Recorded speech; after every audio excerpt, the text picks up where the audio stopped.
Channel के like कीजिए, subscribe कीजिए, शेयर कीजिए। भोलेनाथ के चरण में प्रणाम करती हूँ, मैया भवानी के चरण में प्रणाम करती हूँ, गणपति के चरण में प्रणाम करती हूँ, हम अपनी माता पिता के चरण में प्रणाम करती हूँ।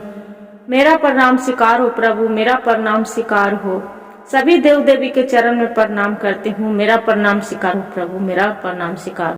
के सम्राट राज कहा जाता था, बहुत बड़ा राज था।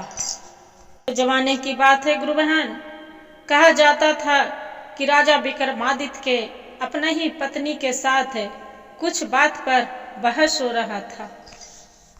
राजा विक्रमादित्य के पत्नी बोले कि मेरे से बहस कर रहे हैं, यदि जो हम रूठ जाएंगे तो मेरे जैसा रूपवती गुणवती आपका मेरे जैसे आपको पत्नी नहीं मिलेगी।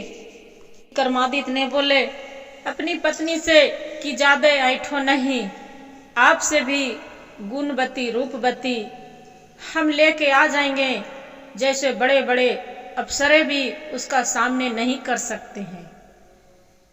इतने में उसका पत्नी बोलती है कि आप ऐसे जैसे बोल रहे हैं कि रानी चबोली के लेके आप आ जाएंगे। गुरु बहन, राजा विक्रमादित्य के तीर के तरह उसका सीने में चुभ गए। राजा विक्रमादित्य ने बोले कि आप रानी अब जैसे बोल रहे हैं ना, आप रानी चबोली को आपको सौतन बना के हम ले आएंगे। विक्रमादित्य के भी ये भी पता था कि रानी चबोली बहुत अच्छी गुणवती रूपवती और बहुत अच्छी है। उसका बड़े बड़े राजा भी उससे विवाह करने के लिए दिल मन में बना लिए हैं। चबोली भी एक शर्त रखी थी कि उसी के चुप्पी के कि उसका जो रात में 4 पहर में जो उसका बुलवा दे किसी के, उसी से वो शादी करेगी। या कोई भी वैसा नहीं कर सकेगा तो मेरे कस में वैसे ही रहेगा। बाकी उतने में 108 गो राजा सब कोई भी नहीं मुकाबला कर चुका था। 8 राजा 4 खेवा का उसका एक खेवा भी नहीं बोला चुका था। एक खेवा का उसका 108 गो राजा पूरा सब कैदी बन के रानी चबोली के रह गए थे। चबोली एक ढोल रखा था डंके कि कोई भी वहां जाएगा। रानी चबोली अपना ढोल रखे थे कि मेरा से जो कोई विवाह उसका से करना चाहेगा उसका 4 डंका वो बजा देगा। बाकी राजा विक्रमादित्य था अपना 4 गो दोस्त के ऐसा रखा था कि उसका मदद कर सके। राजा विक्रमादित्य 4 हुन के लेके वहां से चल दिए रानी चबोली से विवाह करने के लिए। सब अपना अपना रहस्य 4 हुन से राजा विक्रमादित्य बता दिए थे। उससे काम होने से पहले वहां राजा विक्रमादित्य वहां पहुंच गया। पहुंच के और जो डंका रखा था ढोल उसका डंका बजा दिया। रानी चबोली वहां 4 हुन के स्वागत से उसका बुलवा के ढोल बजाने वाले के अपना बड़ी आदर से उसका अपना ले जाए, जाके आदर संस्कार करे। बोली 16 श्रृंगार करके अपने पलंग पर महल में जाके बैठ गई। विक्रमादित्य ने 4 हुन अपना सब दोस्त के साथ महल में प्रवेश किया। योजना के पास सुषुम रूप धरकर वहां पलंग के पास, एक मटके के पास, एक खिड़की के पास सब एक एक करके बैठ गए। विक्रमादित्य भी रानी चबोली के एक आसन पर बैठ गए। विक्रमादित्य ने बोलने से के प्रयास किया रानी चबोली से, बाकी रानी चबोली कुछ बोली नहीं। जैसे एक लगते हैं कि एक पत्थर बैठी है, वैसे एक रानी चबोली वैसे ही बैठी है। के नीचे राजा विक्रमादित्य बोले, ए पलंग आप तो कुछ बोलो। रानी चबोली तो कुछ बोल ही नहीं रही है। पलंग के नीचे एक वीर छिपा था। वो बोले के राजा आप क्यों यहाँ पड़ी, किसका अथी में चक्कर में फंस चुके हो। काटने के लिए आपका एक कहानी सुनाते हूँ, आप एक हुंकारा देते जाना, एक पहर रात आपका कट जाएगा। कहानी सुनाने लगा और राजा हुंकार भरने लगा। अवंती नगर के राजा अवधेश सिंह के बेटा चक्रधर, एक साहूकार के बेटे ने चक्रधर दूसरे ने वादा किया था कि मित्र कितनों संकट से संकट आ जाए, बाकी दोनों हमनी अलग नहीं होंगे। दोनों मित्र जहाँ भी जाते दोनों साथ साथ पढ़ते लिखते, सोते बैठते, खाते पीते, दोनों भी जहाँ भी जाते दोनों मित्र जहाँ साथ में जाता था। वो भी एक पल के लिए अकेला नहीं रह सकता था। दोनों वीर अकेले, दोनों के शादी हो चुका था, दोनों के पत्नी था, मायके में ही थी, दोनों के गौना अभी नहीं हुआ था। दिन साहूकार अपने बेटे से बोले के बेटा तुम भी और तुम्हारी पत्नी दोनों जवान हो चुके हैं, रत्ना ज्यादा दिन उसका मायके में भी रहना ठीक नहीं है, अपनी पत्नी के ले आवो। शशि बोला कि जी पिताजी आपको आज्ञा, मेरी सिर्फ माथे सलाखों पर। बोले पिताजी हम दोनों वादा किए हैं कि हम अपना मित्र बिना अकेले हम नहीं जा सकते हैं। उसका पिताजी बोले चक्रधर कि ठीक है, आप उसका भी चक्रधर के मित्र के लेके साथ चली जाओ। पिता बोले शशिधर के कि देखो उसका मित्र के अपनी ससुराल में तू ले जाएगा, बाकी उसका कुछ स्वागत में कमी न रहे, कितनों तो राजकुमार हैं। चक्रधर भी अपने मित्र के बात मानकर शशिधर के जाने के लिए दोनों तैयार हो गया। जाने के लिए रास्ते में चल रहा है, चलते चलते रास्ते में दोनों हंसी मजाक चक्रधर और शशिधर दोनों जा रहे थे। जाते जाते हंसी मजाक कर रहे थे। बाकी चक्रधर अपने मन में विचार कर रहे थे कि मेरा ससुराल जा रहे हैं, मेरा मित्र के मान मर्यादा होगा कि नहीं होगा।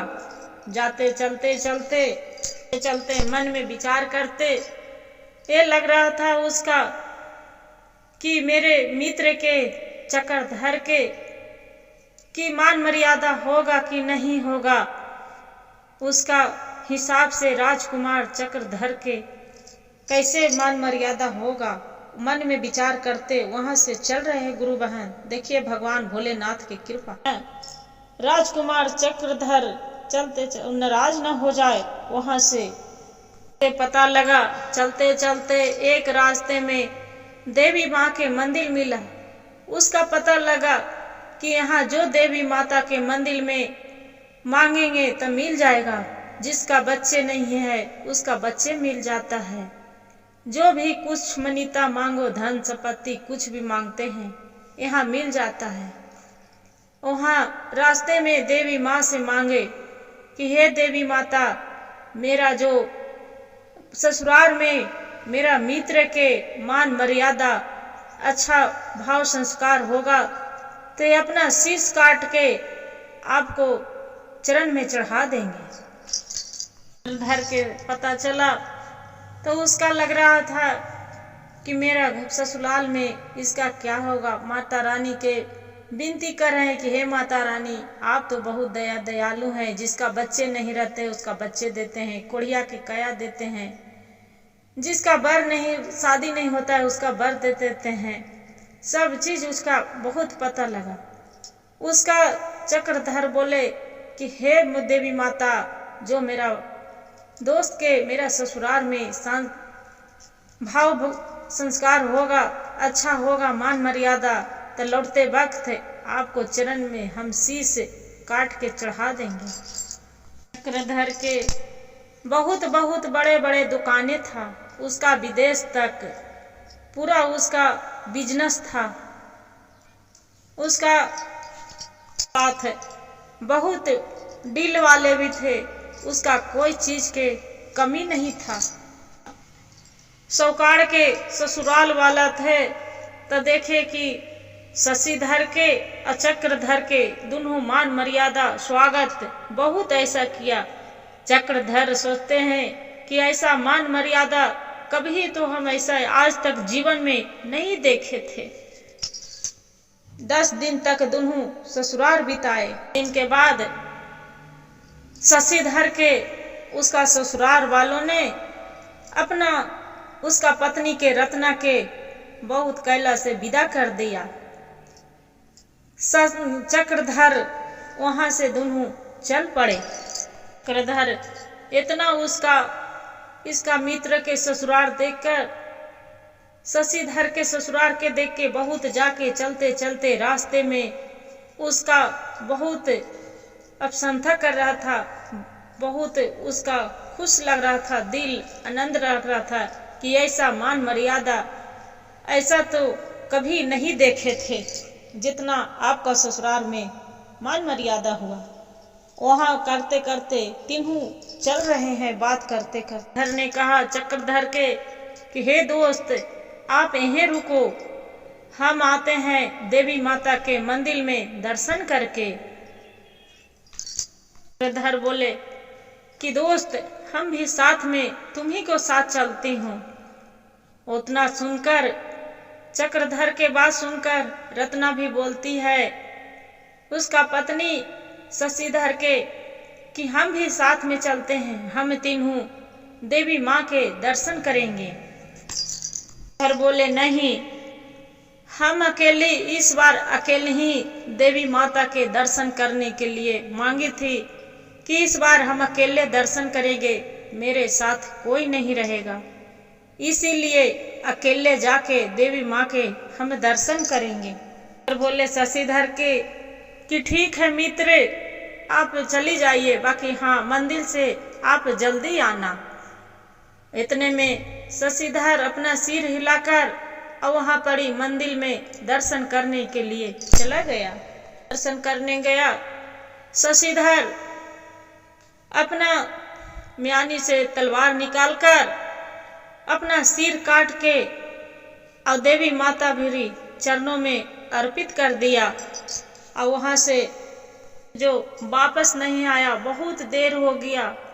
आशा मित्र चक्रधर उसका देख रहे शशिधर के कि कितना दिन बीत गया, टाइम बीत गया, बाकी अभी तक कितना देर हो गया, बाकी अभी तक नहीं आया है शशिधर।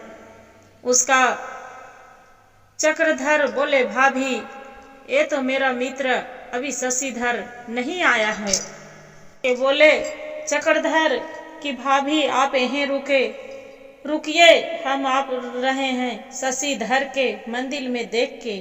इतना कहकर चक्रधर वो भी मंदिर में चला गया। चक्रधर बोला कि हे मित्र, ये तू क्या कर दिया? उसका देखे कि सर कटा है, शीश माँ देवी माँ पर चढ़ावल है, उसका बदन अलग है। इतना शीश झुका के चक्रधर बोलते हैं कि हे मित्र, ये तू क्या कर दिया? आपको हम माता पिता के क्या जवाब देंगे? आपका पत्नी के हम क्या जवाब देंगे? ये क्या कर लिया तू करके? ओ चक्रधर बोल रहा है। तो बोले शशिधर के कि हे मित्र, हमने दोनों साथ जीने मरने के कसम खाए थे, बाकी तू मेरा वादा तोड़ दिया कि अकेले ही अपना सर काट के माता पर चढ़ा दिए। बाकी हम अपना वादा हम जरूर निभाएंगे कि हम भी अपना जान दे देंगे। ना कहकर अपना तलवार निकाल कर अपने सिर काट लिया। उन्हें रत्ना रास्ते में खड़ा खड़ा इंतजार कर रही है। करते करते रत्ना वहाँ मंदिर में कि दोनों गए, मंदिर में से नहीं आए। मंदिर में जाकर उसका मंदिर के दृष्टि देख के बाद उसका चीख निकल गए कि हे भगवान, हे माता रानी, ये क्या हो गया। बोले, हे माँ, ये क्या हो गया, हम जी के क्या करेंगे, हम कैसे अपना ससुराल में मुंह दिखाएंगे। मेरे सब कुलक्षणी कहेंगे, अभगनी कहेंगे, हम किसका मुंह दिखाएंगे, हम जी कर ससुराल जाके क्या करेंगे, हम जी के क्या करेंगे।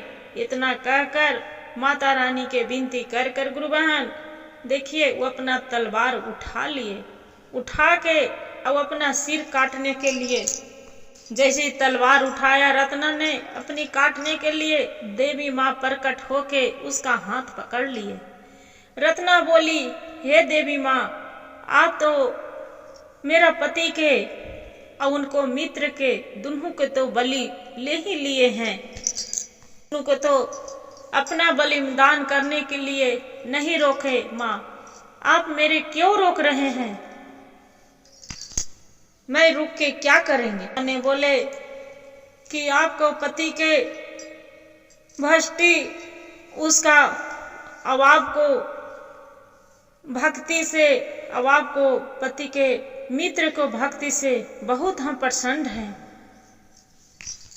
प्रसन्न हूँ। दोनों के बोले कि हम दोनों के जीवन दान दे देंगे, बाकी ऐसा तू करो कि अपना पति के शीश और चक्रधर के शीश दोनों के उसी को मस्त कर रख दो, उसका हम जीवन दान दे देंगे। ने जल्दी जल्दी दोनों के शीश उठा के और दोनों के धड़ के धर दिए अपना पति के चक्रधर के। देवी माँ ने एक हाथ उठाए और उसका एक डिब्बे से जल छिटे, छीट के दोनों जीवन दान मिल गया, दोनों जीवित हो गया। जल्दी जल्दी में रत्ना से गलती हो गए, माता रानी तो अंतर ध्यान हो गई। बाकी जो चक्रधर के शीश था, जो शशिधर के तर धर दिए और शशिधर को शीश था तो चक्रधर के धर दिए। शशिधर सोचते हैं चक्रधर कि अब किसका पत्नी है, मन में दोनों विचार करने लगे। शशिधर बोले कि हे माता रानी, आप ही विचार करिए कि रत्ना किसका पत्नी है, आपको ही विचार करना पड़ेगा। राजा विक्रमादित्य तुरंत से बोला कि इसी कौन सी भारी बात है, रत्ना शशिधर को पत्नी होगी। ना सुनकर रानी चबोली गुस्से से बोले पूरा कि वाह राजन वाह। आप तो चबोली बोले कि नहीं, वाह राजा साहेब, वाह राजा साहेब वाह। आप तो सुने थे कि बहुत अन्याय करते हैं, बाकी आप यही अन्याय करते हैं। आप तो ये रत्ना चक्रधर के पत्नी नहीं, शशिधर के पत्नी होगी। बोली कि देखिए धड़ का उसका कोई पहचान नहीं होता है, उसका शीशे पहचान होते हैं। रानी चबोली बोली। विक्रमादित्य ने कहा इसका, रानी चबोली कि आप तो मुस्कुराते हुए कि आप रानी चबोली सही बोले। फिर बोले राजा विक्रमादित्य बजा रे ढोल। रानी चबोली बोली बजा रे ढोल। विक्रमादित्य ने एक ढोल फिर बजा दिया। रानी चबोली फिर पत्थर के मूर्ति बनकर फिर बैठ गई। राजा विक्रमादित्य मटके से बोले कि अरे मटका, एक पहर तो रात पलंग ने काट दिया, बाकी अभी 3 पहर रात बचे हैं। चबोली तो अब बोलेगे नहीं, रात बैठे बैठे कटेगी नहीं। मादित्य ने बोले कि मटका आप ही कुछ बोल। कि बैठे बैठे रात कटे। मटका ने बोले कि राजा साहेब आप एक कहानी सुनाते हैं। कहानी सुनाने लगे। राजा विक्रमादित्य के बोले कि राजा साहेब आप हुकारी भरना। राजा विक्रमादित्य बोले कि ठीक है। एक कहानी कहने लगे मटका कि एक हल्सपुर के राजा, एक हर्ष उसका बेटा हर्ष, एक सौकार के लड़का उसका माधव गहरा मित्र थे। गहरा मित्र थे। दोनों साथ में स्कूल जाते थे, पढ़ते थे, लिखते थे, खाते थे, पीते थे। दोनों साथ साथ में वचन दे दिए थे कि दोनों शादी भी होगा तो साथ साथ होगा, साथ साथ रहेंगे। राजा मत सौकार के लड़का बोला था और राजा की बोल जिसका पहले शादी होगा वो अपना मित्र के, अपने अपने पत्नी के, अपना अपना दोस्त के भेज देगा। के दिन सौकार ने अपने पुत्र माधव के एक सुंदर सुशील कन्या एक मोहिनी से कर दिए। एक मोहिनी से कर दिए। अच्छी गुणवती रूपवती थी मोहिनी। अगला दिन 16 श्रृंगार करके अपने पलंग पर बैठ के अपना पति के इंतजार कर रही थी। उसके बाद माधव अपनी पत्नी के कक्ष में प्रवेश किया और उसकी पत्नी तर मुंह लटका के बैठ गया। मोहिनी अपनी पति के देखे मुंह लटकाए। मोहिनी समझ गई कि लग रहा है कि मन में इसका कोई बात है, इसलिए मेरे से खुलकर बताने में बात झिझक रहे हैं। ने अपना पति से माधव से बोला कि क्या बात है स्वामी, आप मेरे से नाराज हैं कि क्या आपको पसंद नहीं है? बाकी माधव बोला नहीं, ऐसा कोई बात नहीं है। बोली कि क्या मेरे माता पिता ने लेन देन में कि कुछ कमी रह गई है कि आपका परिवार में कुछ हो गया? बोला नहीं प्रिय, ऐसा कोई बात नहीं है, ऐसा कुछ भी नहीं हुआ है। बोलती है कि है नाथ, क्या बात है, मेरे से बता सकते हैं क्या धर्म संकट में आप पड़े हैं? क्या बात है? आप जो दुख सुख आपका है, जो दुख सुख मेरा भी है, आपका कुछ भी मेरे से बता सकते हैं। इतना सुनकर माधव भी बोलते हैं कि हे मेरी प्रिय, मेरा तो एक धर्म संकट में पड़ गई हूँ। बोला मोहिनी से कि लड़कपन में एक वचन हर्षपन को, राजकुमार को हम बोल दिया था, न तो हम तोड़ सके और नहीं हम तोड़ सकता हूँ और नहीं हम निभा सकता हूँ। कि क्या ऐसा वचन दिए हैं, मेरे से बता सकते हैं? क्या मेरे से बताने में हिचक रहे हो? माधव बोला कि हे नाथ, आपका जो भी वचन निभाने में हम आपको साथ देंगे, जो मेरा जान भी देना पड़ेगा आपको, हम हंसते हंसते हम अपना प्राण भी दे सकते हैं। बोला बचपन में एक वचन दिए थे कि जिसकी पहले शादी होगा उसका पत्नी के सुहाग रात मनाने के लिए उसका दोस्त जाएगा। बाकी ये वचन हम नहीं तोड़ सकते हैं, नहीं निभा सकते हैं। मोहिनी बोले हे नाथ, क्या बात है? ताकि आपको भी उसका वचन अपना दोस्त के हम तोड़ भी नहीं सकते हैं, और एक आप भी भेजते हैं तो आपको एक लाज है। हे नाथ, आप मेरे वचन दीजिए, आपका वचन भी निभा देंगे और अपना हम लाज भी बचा लेंगे। मोहिनी के बात सुनकर माधव उसका दिल के बोझ हल्का हो गया। ने हर्षम के अपना दोस्त के मित्र के जाने के लिए, अपना पत्नी के साथ जाने के लिए आज्ञा दे चुके थे। छमछमाते पायल बजाते अपने हरसम के वहां पड़ी जाने के लिए रवाना हो गई। रास्ते में कुछ चोर पायल के आवाज सुने, छमछमाते मोहिनी के इतने गहने पहनले देखे कि चोर के भी आंख चुंधिया गया कि लूटने के बोले मोहिनी के कि रुको, अपना सारे गहने उतार के दे दो और न तो आपको पूरा गहने लेकर आपको हत्या कर देंगे, हम पूरा गहने उतार लेंगे।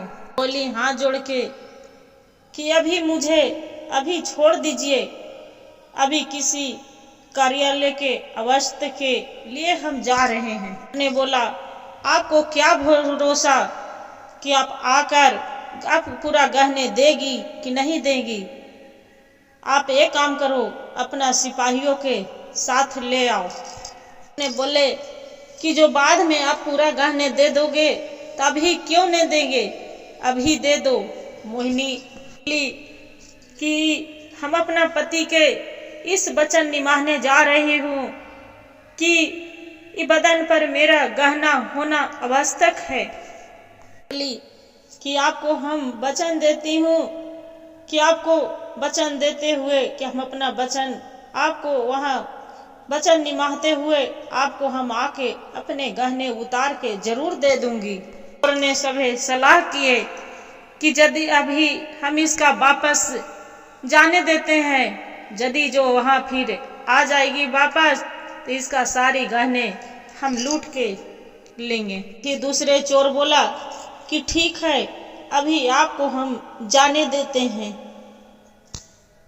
ने उसके बात मान लिए, वहां से जाने लगी। चोरों ने उसका बात मान लिया। छमछमाते हुए वहां से मोहिनी चली गई। हंस बर्तन के महल में पायल सीढ़ियां चढ़ते पायल बजाते हुए में पहुंच गई। बर्तन अपना महल में अपने कक्ष में नींद से सो रहे थे। मोहिनी ने जाके उसका अंगूठा पकड़कर जगाया, उठो हंस बर्तन उठो। मोहिनी के बात सुनकर उठ के बैठा, 16 श्रृंगार कर बैठा कर सुंदर स्त्री के बैठल देखकर के लग रहा था कि हम तो सपना तो नहीं देख रहे हैं। बाकी बार बार अपना आंख मिचाल रहा था, आंख मैस रहा था। बाकी वो लग रहा कि सपना हम नहीं देख रहे हैं। मेरा सामने एक सुंदर अप्सरा से सुंदर पत्नी यहाँ एक सामने ही खड़ा थी। ने उससे पूछा कि हे देवी, आप कहाँ से आए हो? इतनी रात्रि के समय है, इसमें आने की रात के इतना अवस्था क्या है? मोहिनी ने बोले कि हे हर्षवन, मेरी अपना माधव की पत्नी है, विवाहिता, उसी को वचन निभाने के लिए आपका कक्ष में हम आ चुके हैं, निभाने के लिए हम आई हूँ। हर्षवर्धन ने बोला कि वचन, कैसा वचन? का मित्र के मित्रता से आपका बचपन में दोनों के हुआ था कि पहले जिसका शादी होगा उसका पत्नी सुहाग रात के वचन निभाने के लिए, उसका पत्नी सुहाग रात मनाने के लिए जाएगा। वचन को निभाने के लिए आपको कक्ष में आई हूँ। मोहिनी से हाथ जोड़कर बोले कि हे देवी, मेरे माफ कर दीजिए। ये मेरे मित्र के बचपन के एक वचन था, वो कैसा निभाना? वो आप मेरी मित्र के पत्नी हैं, आप मेरी भाभी होए। भाभी तो एक माँ बहन के समान होते हैं। एक बचपन को नैदानी पर बचन पर आप बहुत शर्मिंदा हूँ। आपसे आज से आपको हम बहन बनाता हूँ। उसका मोहिनी के लाल चुंदरी ओढ़ाए, हीरो मोती से थाल भरकर हर्षवर्धन उसका मोहिनी के विदा कर दिए। उसी वक़्त मोहिनी छमछमाते पायल बजाते वहां पड़ी, जहां अपनी छमछमाती पायल बजाते घर के ओर चली गए, जहां वहीं पड़ी उसका चोर इंतजार कर रहे थे। मन में डर लग रहा था कि सिपाहियों के अपने साथ तो नहीं लेके आ रहे हैं। बाकी जब देखे चोर कि अकेले ही है, तब उसका मन के डर निकल गया, अकेले ही आ रही है। मैं चर्चा करते बोला कि अरे ये तो सच में बात के पक्के हैं, से देखो ये वचन अपने ही निमाह रहे हैं। उतने में मोहिनी पहुंचकर हर्ष वर्ष को जो मोतियों के थाल पकड़े थे उसका ले जाके चोर के दे दिया। चोर के बोला, जरी रुको, ये थाल पकड़ो, आपको नसीब में था। इतना कहकर अपना गहने उतारने लगी। जो उतारने लगी, आचार्य से चोर बोले कि अच्छा जरा रुको, आप ये तो बताओ आप कहाँ गई थी। तब चोर ने बोले, ये तो बताओ ये मोतियों के थाल आपको कहाँ से मिले। तब इतना विस्तार से अपना कहानी मोहिनी पूरा बताने लगी। चोर ने बोला कि हे देवी, ये मेरी बहन, आप तो मेरी बहन के समान हैं। आप पति के वचन बचपन में नैदानी निभाने के लिए एक राजकुमार के पास चली गए। बाकी राजकुमार भी वो भी धन है, भी धन है कि आप अपनी मान के रक्षा करते भर में आपको लाज के नहीं लूटे। वो तो आप राजकुमार ने अपनी बहन बनाकर आपको तो लाल चुंदरी ओढ़ाकर मोतियों के थाल देकर वहां से विदा कर दिए। बोल रहा है कि हम आपको जैसे क्षत्रियवान और धर्म पत्नी को आपको हम भी बहन बनाना चाहते हैं कि आप क्या मेरी बहन बन सकते हैं। सकती है। समझदार होने से मोहिनी बोले कि हाँ, ये सबको अपना अपना धर्म होते हैं। चोरी करना, अति करना एक कोई मजदूरी होते हैं, इसीलिए करते हैं। इतना सहमत होके मोहिनी क्या किए कि अपना आंचल फाड़कर उसका कलाई में राखी बांध दिए कि आप आज से मेरी भाई हैं। कर चोरों ने जो उसका हीरा मोती के थाल मोहिनी के पकड़ा दिया, उस पर लूटा हुआ सामान भी अपना बहन के उसका भी पकड़ा दिए कि हे बहन, इतना अपना सम्मानित करते भर में उसका ले जाके उसका घर तक भी पहुंचा दिया। के बाद मटके ने राजा विक्रमादित्य से पूछा, के बाद जो मटके में छिपा, मटके से राजा विक्रमादित्य ने पूछा, राजा विक्रमादित्य से पूछा कि आप तो बहुत बड़ा अन्याय करते हो, किसकी मनसाहत, किसकी बड़ा। मटके ने राजा विक्रमादित्य से कहा कि किसकी मनसाहत त्याग बड़ा था, बर्तन बरसंत का कि क्या चोरों के। ने बोला कि ये तो राजकुमार के मनसाहत को उसका वो त्याग था और उसी को मन चाहत था। वैसी कि मोहिनी के लाज लूट सकता था, बाकी राजकुमार ने वैसा कुछ नहीं किया। अपना मोहिनी के बहन बनाकर उसका भी लाज बचा दिया, उसका मान बढ़ा दिया, के थाल उसका भेंट में दिया, लाल चुंदरी ओढ़ा के उसका बहन बना लिया। राजा विक्रमादित्य के बात सुनकर रानी चौबोली बोल उठा, चौबोली गुस्से से बोल उठा, वाह राजा वाह, आप यही बड़ा अन्याय करते हैं, यही आपका बड़ा अन्याय है। मन प्रसन्न होते हैं क्या, हंस बर्तन के नहीं कि क्या के थी। हर्षवर्धन ने तो थोड़े सुन उसका हीरा मोती दिए थे, बाकी चोरों ने तो उसका जो भी हीरा मोती के देने के बाद उसका कलाई में राखी बनवाए के बाद जो भी उसका अपना लूटे हुए सामान भी सब उसी को दे दिए, सुरक्षित उसका घर तक भी पहुंचाया। विक्रमादित्य अपना मुस्कान के साथ बोले कि वाह रानी चवोली जी की भी मन साहलत थी, आप तो बहुत ही अच्छा अन्याय करते हैं। विक्रमादित्य ने ढोली से बोले कि बजा रे ढोल, दो बार ढोल, दो ढोल। चबोली ने डंक ढोल पर दो ढोल मारे, जोर से बजाओ ढम ढम। रानी चबोली फिर से इतना बोलकर फिर पत्थर हो गई।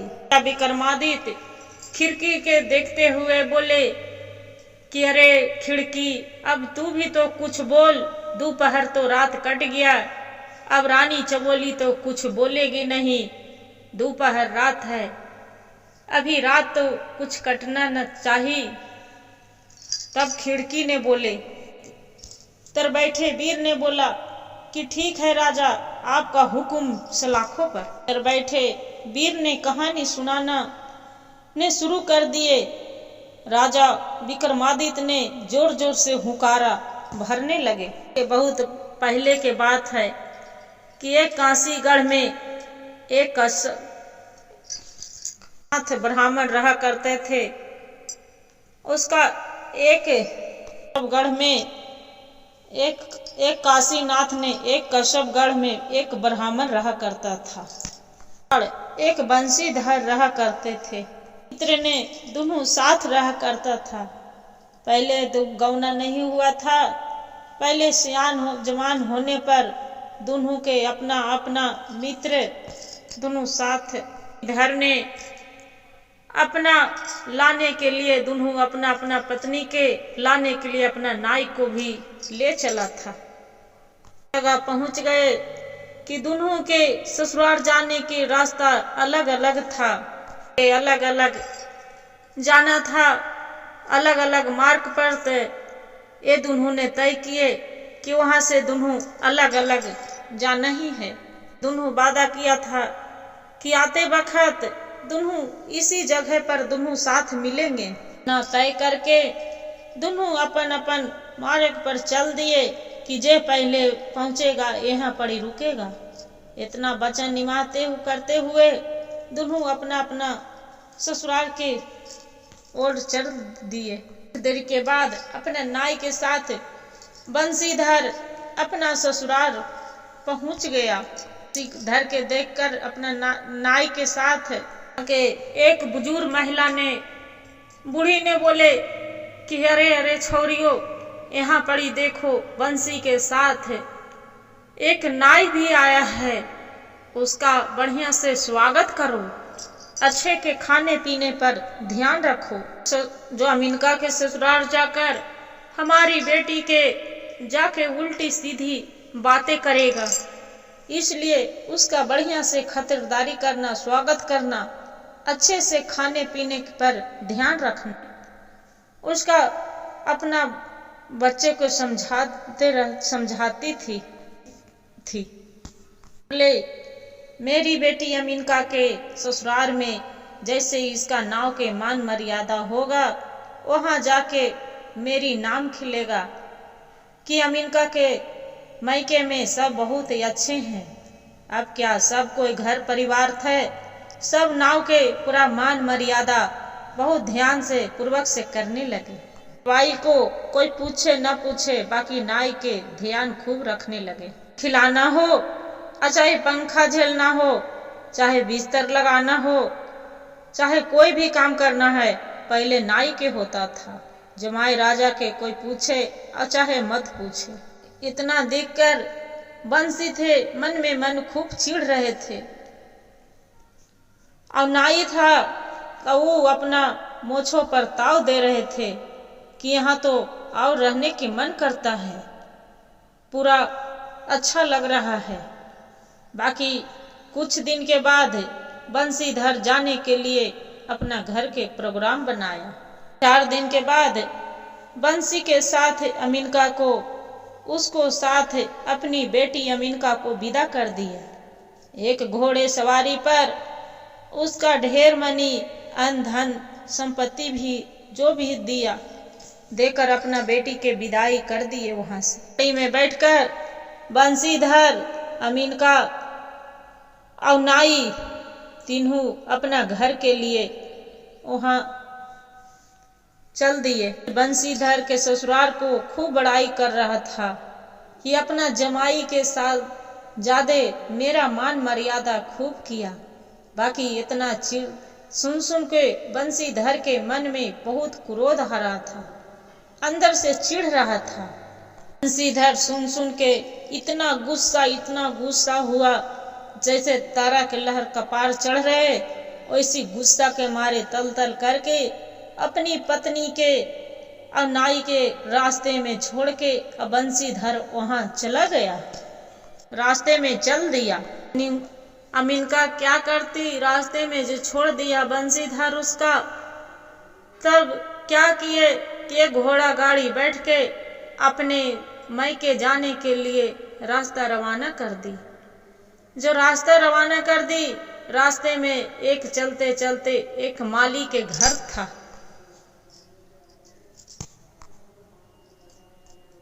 का मालिन के बगीचे में चल पड़े, वहीं पड़ी मालिन के साथ रहने लगी। अमीनका रोज मालिन के फूल तोड़ तोड़ के बगीचे से लाकर माला गूंथने लगी। रोज माला गुलदस्ते बनाकर माला गूंथ गूंथ कर भानु प्रताप सिंह राजा के उसका महल में पहुंचाया करती थी। बाकी अमीनका थी उसका भी माला गूंथने में रोज मदद करती थी। एक दिन राजा भानु प्रताप सिंह अपना मालिन से पूछे कि इतना सुंदर सुंदर माला आप गुलदस्ते बना के लाती हो, आपको माला गूंथने में कौन ऐसा मदद करती है? भानु प्रताप सिंह बोले कि मेरा सच बताना कि ऐसा माला तो तू कभी नहीं लाती थी, इतना गुलदस्ते बना बना के तो कौन तुम्हारा मदद करता है? मालिन बोली कि महाराज, कुछ दिन से एक मेरी घर पर 10 दिन से मेरे घर पर एगो कोई आके ठहरी हुई है, वही इतना सुंदर सुंदर माला बनाती है और वही गुलदस्ता बनाती है। वही राजा भानु प्रताप सिंह बोले कि जाओ मेरे सामने मेरी कक्ष में वो स्त्री के लेकर आओ। मालिन के अमीनका ने राजा भानु प्रताप सिंह तर जाने के लिए मना किए। बाकी मालिन अपने ही जान बचाने के लिए उसका तो अमीनका के सामना ही करना ही थी। जान बचाने के लिए जो मालिन अमीनका को लेके राजा के कक्ष में लेके आए, अमीनका को देखकर राजा भानु प्रताप सिंह उसका सूरत देखकर मोहित हो गए। अमीनका बोली कि हे राजन, आप तो मेरी राज में रहने वाले, आप तो मेरे पिता के समान हैं। आप अपने महल अपनी कक्ष में मेरे कैसे आप रख सकते हैं? तो प्रताप सिंह बोले कि आप मेरे नगर के नहीं हैं, इसलिए आपको पिता हम नहीं हैं। पिता ने बोला भानु प्रताप सिंह की हे महाराज, हम कुमारी नहीं हूँ, हम एक विवाहिता हूँ। एक विवाहिता दूसरे स्त्री के पति के साथ रहना एक स्त्री के शोभा नहीं देते हैं। 6 महीना के मेरा मोहलत दीजिए कि 6 महीना में जो मेरा पति ले जाने के लिए नहीं जो आएंगे तो हम अपने आप को हम विवाहिता कुमारी समझूंगी, तब आपको महल में हम अपने आप को आ जाएंगे। राजा भानु प्रताप सिंह उसका 6 महीना के मोहलत दे दिए, बाकी अपना एकांत एक महल दे दिए। वही महल में रोज रहने के लिए उसका सिपाही मंत्री लगा दिए थे कि कहूँ अमीनका इधर उधर कहूँ जाए न। रानी अमीनका रोज झरोखे पर चढ़ के वहां देखते रहती थी। रानी अमीनका उसी झरोखे पर चढ़ के रोज ताकते देखते रहते थे कि चाहे मेरे मायके के और चाहे मेरा पति अब मेरा न तो ससुराल के कोई आ जाए। बाकी बंसीनाथ वहां पहुंच गए थे कि जहां जो अपना मित्र के जो वादा किया था माधव के साथ, वो जे रास्ते में जहां रहते थे पहुंच गए। माधव जहां उसका पत्नी रहती थी गौरव, उसी के साथ है। माधव पूछा कि अरे बंसीनाथ, आप अकेले कैसे आ रहे हो? मेरा भाभी के आप कहाँ छोड़ के आ रहे हैं? मेरे भाभी ने आपको साथ आने के लिए मना कर दिए। तब बंसीधर काशीनाथ को सब पूरा सारी विस्तार से कहानी बता दिए। काशीनाथ ने अपना मित्र के बोले माधव के बंसीनाथ के कि आपको धिकार है, आपको जो ससुराल वाले में जो नाई के जो खजादे खातिरदारी कर दिए, मान मर्यादा कर दिए, उसमें भाभी के क्या दोष थे? आप क्या किस लिए आप छोड़ के रास्ते में आ गए? ये अच्छा शोभा दिया। बंसीनाथ ने काशीनाथ को बात मान लिया और बंसीनाथ ने अपनी भाभी के गोरी के नगर में ठहरा दिए। नाथ के कहने के बाद बंसी अपना ससुराल में जाने अपना पत्नी के अमीनका के लाने पड़ गया। बाकी वहां पता चला कि यहाँ तो अमीनका आई है नहीं। अब बंसी खोजते खोजते खोजते उसका काशीनाथ के ससुराल भी पहुंच गया। अपना महल के झरोखे से अपना पति के आते देखा। बाकी अपना पति के ऊपर छान लिए कि मेरा पति आ रहे हैं। नाथ ने अमीनका से बोले कि भाभी, मेरा मित्र ने अपने करनी पर पछता रहे हैं, उसका आप माफ कर दीजिए।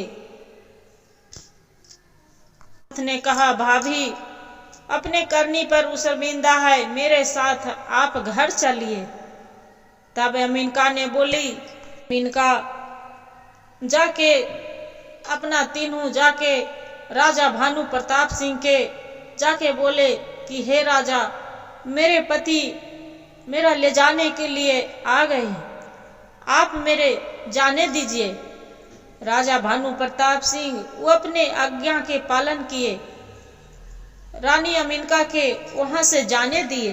पत्नी के काशीनाथ ने भी अपना गोरी पत्नी के साथ में ले लिए और अपना दोनों सुख से रहने लगे। में से महान योद्धा बोले कि हे राजा विक्रमादित्य, आपको अन्याय हम बहुत सुने थे, ये तो बताइए बंसीधर ने कि बंसीधर काशी में कौन राजा महान थे? विक्रमादित्य ने पूछे, इसमें पूछने की क्या बात है?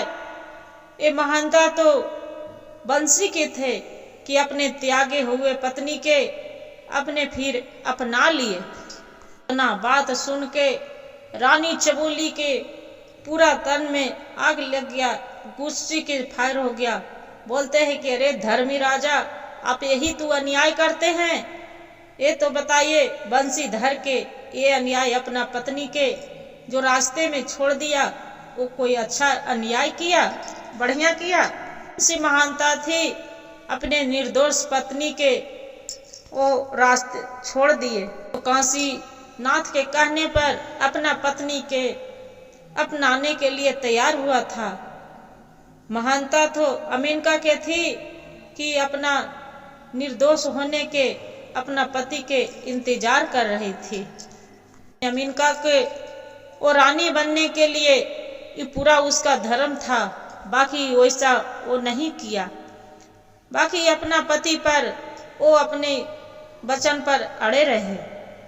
ऐसा स्त्री के तो चरण पूजना चाहिए। विक्रमादित्य ने बोला कि वाह रानी चबोली, आप क्या अन्याय किए? आपको अन्याय पर तो हम पूरा अन्याय पर तो मेरा मन विचित्र हो जाते हैं। रानी चबोली तीसरी बार बोल चुकी थी। विक्रमादित्य ने बोला, ढोली से बजा रे ढोली 3 बार ढोल। चबोली बोली 3 बार चोल। ढोल बजा दिया ढोली ने, ढम ढम ढोल बजने लगा। राजा चबोली ने राजा विक्रमादित्य के तरफ देखने लगा। राजा विक्रमादित्य चबोली के देखने लगे। 3 बार उसका 3 वचन बोल दिए, बाकी फिर भी इतना बोलकर चबोली चुप हो गई, पत्थर बन गई। राजा विक्रमादित्य ने उसका हार कर देखते हुआ बोले कि अरे हार, आप तो कुछ बोल। 3 पहर रात तो कट गया, अब 1 पहर रात बीता है, बचा है कि कुछ 1 पहर रात आपको कुछ बोलने से कट जाए। एक वीर ने बोले कि ठीक है राजन, एक कहानी हम भी सुनाते हैं, आप बस हुंकार जोर जोर से आप भरते रहिएगा। एक नगर में 4 गो मित्र रहते थे। चारों ने एक राजा थे, एक सुंदर थे, एक ब्राह्मण थे, एक नाव थे। चारों अलग अलग राज्य में अपना काम करते थे। दूसरे नगर के लिए निकल पड़े। चलते चलते एक जंगल में उन्होंने रात के रुकने के लिए उन्हें सलाह बना लिए। चारों अपना ओझिए पर ही डेरा डाल लिए।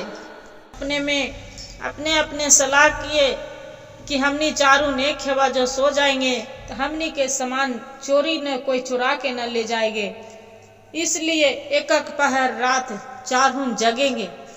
बाकी पहले जगने के बाद आ गया गोपीनाथ के। अपन अपन सो गए, गोपीनाथ जाग रहे थे। बाकी कितनों सब थके थकाए हारल रास्ते के कितनों भी जाग रहे थे, बाकी इसका नींद नहीं खुल रहा था। गोपीनाथ कितनों अपना चेहरे पर पानी मार रहा था कि कैसू जाग जाए, बाकी उसका भी नींद आ ही रहा था। नींद खोलने के लिए इधर उधर ताक रहे थे, तब वहां पड़ी एक लट्ठा दिखा, लाठी दिखा। अपना नींद खोलने के लिए लट्ठा अपने बजा रहे थे। तब लट्ठे के कुछ देखे तो उसका एक सुंदर सा पुतली बनाए, हाथ में एक चूड़ी भी बना के पहना दिया था। 1 पहर रात बीत गया था। दूसरे पहर रात पहरा देने के लिए राम भरोसे दर्जी के भी उठा दिया, उसका पहरा देने के लिए। भरोसे दर्जी ने उठे तो देखे एक लकड़ी के पुतला बनावल है। बाकी उसका नींद खोलने के बजाय 1 पहर रात बीत गया था। दूसरा पहर रात बिताने के लिए क्या किया कि अपना झोली में से कपड़ा निकाल कर और अपना सुई धागा से उसका क्या किए कि पुतली के कपड़े बना दिया पहनाने के लिए। वो कपड़ा पहनाकर और उसका बनाकर और उसका पुतले के पहना दी। में 2 पहर रात बीत गया। उतने में फिर 3 पहर रात के लिए सुनार पन्ना लाल के उठा दिया। पन्ना लाल ने भी उठ गया। जो उठ गया, सुनार पन्ना लाल देख रहा है कि एक पुतले बनावल है, पुतले के एक कपड़ा सुंदर सा पहनावल है। सुंदर अपना उसका गहना भी बना के उसका सुंदर सा एक हार बना के पहना दिया गले में। हार उठ के हार सुंदर सुंदर गहना पहना कर और अपना पूरा उसका सजा दी है। अब 4ठा पहर के रात बच गए थे। सुंदर गहने पहना दिए। अब 4ठा पहर के रात उसका ब्राह्मण सत्यानंद के उसका बाकी था। वो सत्यानंद उठ गया, इधर उधर अपना पहरा देने लगा। आनंद भी अपन उठ के पहरा देने लगा। इधर उधर अपना पन्ना लाल तो नींद करके फिर सो गया, इधर उधर देख रहा है। वहां ब्राह्मण क्या किए, हाथ में पुतली लिए, पुतली के लेके और इतना सुंदर देखकर वो मंत्र पढ़ने लगे। मंत्र पढ़ते पढ़ते उसका पुतले में प्राण डाल दिए। उसका पुतली इधर उधर देखने लगे। पूरा भोर हो गया। उसका पन्ना लाल से बोले कि पुतली कौन है, अपना मित्र से बोले। सच्चिदानंद ने बोले कि ये पुतली, सच्चिदानंद ने ब्राह्मण ने बोला कि यहाँ पड़ी तो एक लकड़ी के पुतली, गहने पहनावल सब यहाँ मिली थी, इसलिए हम मंत्र पढ़ के इसका प्राण डाल दिए। सच्चिदानंद ने ब्राह्मण ने बोला कि इसमें तो प्राण मैं डाल दी हूँ, बाकी ये मेरी पत्नी बनेगी। सब गोपीनंद ने बोला कि नहीं मित्र, ये हम बनाई हूँ, इसलिए मेरा पत्नी बनेगी। राम भरोसे भी बोले कि इतनी सुंदर इसका कपड़े हम पहनाई हूँ सीकर, ये मेरी पत्नी बनेगी। कमल ने बोला कि इतना सुंदर सुंदर आभूषण ने हम बना के पहनाए हैं, ये मेरी, इसका पर मेरे हक है, इसका ये मेरी पत्नी बनेगी। ये पीछे एक योद्धा ने राजा वीर से पूछे, राजा विक्रमादित्य से कि हे राजा, राजन आप तो अन्याय आपको प्रसन्न है, किसका पति कौन होगा? विक्रमादित्य ने बोला कि तो सीधी बात है,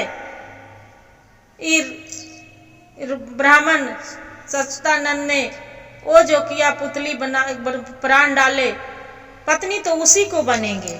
इतना में रानी चबोली के इतना कहने में बहुत कस की गुस्सा आया। मन में ठान ली थी कि इस बार हम कुछ नहीं बोलेंगे, बड़ी सतर्क से रहेंगे। बाकी उसका चुप देखकर राजा विक्रमादित्य ने बोला, हार से बोला राजा विक्रमादित्य ने कि अरे हार भाई, रानी चबोली कुछ नहीं बोली, इस बार लग रहा है अन्याय हम सही ने किया है। में बैठे राजा योद्धा ने बोले कि हाँ राजन, आपको जय जयकार होना चाहिए, बोलो राजा विक्रमादित्य की जय। वीर ने राजा विक्रमादित्य ने जय जयकार करने लगे, राजा विक्रमादित्य की जय, राजा विक्रमादित्य की जय। आप वाह राजा विक्रमादित्य, आप कितना अच्छा अन्याय करते हैं, क्या अन्याय किए। इतना सुनकर रानी चबोली के रह नहीं गए, फिर गुस्से से बोले कि ये अन्याय कैसा, आपको अन्याय पर लालत है, आपको अन्याय पता नहीं कैसे जग प्रसिद्ध हो गए कि तुमको तो अन्याय करने ही भी नहीं आता है। सच्चिदानंद ने उस पुतली में प्राण तो डाले हैं, उसने तो एक तरह से जन्म दिया था, अपने उस तरफ से तो एक पिता हुआ, अपनी पुत्री से एक पिता विवाह करे, वो कैसा कर्म है। तो उसी को हो सकते हैं जिसने गढ़ा, उसका जो चूड़ियां पहनाए, पत्नी तो उसी को हो सकते हैं, वीर गोपीनाथ के हो सकते हैं। विक्रमादित्य रानी चबोली के हंसते हुए बोले कि वाह वाह रानी चबोली, आप खूब अन्याय किए हैं। उस पुतली का पति खास गोपी ही नाथ हो सकते हैं। विक्रमादित्य ने बोला कि वाह रानी चबोली, आप 4 बार बोल चुके हैं, आप मेरे साथे चलने के लिए अब तैयारी कर लीजिए। इतना रानी चबोली बात सुनकर शर्म के मारे आंख झुका लेती है, नजरें झुका लेती है। विक्रमादित्य ने ढोली से कहा, बजा रे ढोली 4 बार ढोल, कस कस के बजाना ढम ढम ढोल। बोली चौथो बोल, 4 बार ढोल बजा दिया था, ढम ढम ढोल, ढम ढम ढोल, ढम ढम ढोल। रानी चबोली 4 बार बोल चुकी थी। शर्त रानी चबोली हार गई थी। शर्त हारने के कारण राजा विक्रमादित्य से उसका विवाह हो गया। भगवान के भोलेनाथ के देखिए कृपा कि राजा विक्रमादित्य जीत गई थी, रानी चबोली हार गई थी। चबोली वो अपना राजपाट सब राजा विक्रमादित्य के कर दिए। अपना राजपाट करने के बाद रानी चबोली राजा विक्रमादित्य के साथ उजोली चल पड़ी थी। गुरु भाई गुरु बहन, जो मेरे कहानी अच्छा लगे वीडियो के लाइक सब्सक्राइब शेयर जरूर करिएगा। और हर हर महादेव कमेंट में जरूर लिखिएगा। और कहानी जो पूरा सुनिएगा उसका धन्यवाद।